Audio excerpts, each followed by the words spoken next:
मेरा दर्पण अखियां तेरी। কিরে তোর যে কোনো খবর নাই? আমরা রেস্টুরেন্ট আইবো এরছি 1 ঘন্টা হইব নাকি খাওয়াই বেদিকে রেস্টুরেন্ট আইতাছস না?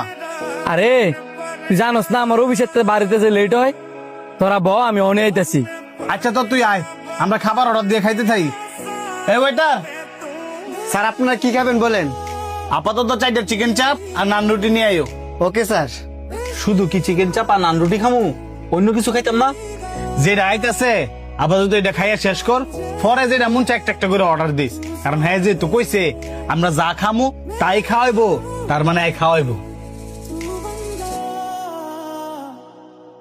ओ सजनी रे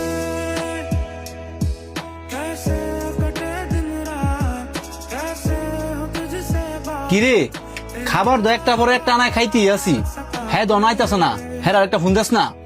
কারণ দিতাছি নাম্বারটি ব্যস্ত আছে। The number is busy now. নাম্বারটি ব্যস্ত আছে। The number is busy now.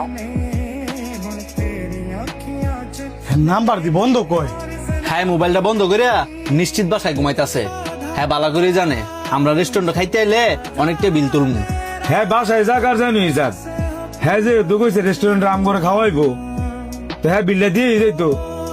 এভাবে রেস্টুরেন্টে ডাকে না অপমান করার তো কোনো মানে হয় না। সোহেল একবারে ঠিক কথা কইছে, নিজের টিয়ার না থাকলে পরের টিয়ার কোনো ভরসা নাই। দেখ আঙ্গবোধের কোথাও ভুল হইতাছে, রাস্তাঘাটের কথা তো কন জানা, হ্যার তো কোনো বিপদ আপদ হইতে পারে। হ্যার কথা বাদ দে, আওয়ার সময় যে উঠু বাড়া লইয়া সব দিয়ে তর্কাতর্কি লাগলি, কারো কাছে যে টিয়া নাই, এমন যে এতগুলা খাবার খাইলি, এই খাবারের বিলটা দিব কেটা? আমি জানি না বাবা, এটার সমাধান তোরাই করবি। থাম, আমি দেখতাছি। ওয়েটার, দেখেন ভাই, আমরা 4টা মানুষ রেস্টুরেন্টে খাইতে আইছেন, এখন বিল নাই গুলো তো আর হইতো না। এটার জন্য আমরা সবাই লজ্জিত। আসলে যে খাবারের বিল দিল হইলে হ্যাঁ আসে নাই, আর এই পরিস্থিতির জন্য আমরা মোটেও প্রস্তুত ছিলাম না।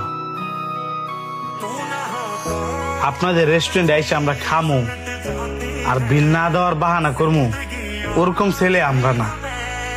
এখন আপনাদের মহাজনকে ডাক দেন, উনি যা করতে কইব আমরা তাই করব। আমি না হয় বিশ্বাস করে আপনাকে বিলটা দিয়ে দিলাম, কিন্তু আল্লাহর দোয়াই লাগে পরে আইসা আমার টেয়ারা দিয়ে দেন, কারণ আমিও তো গরিব মানুষ।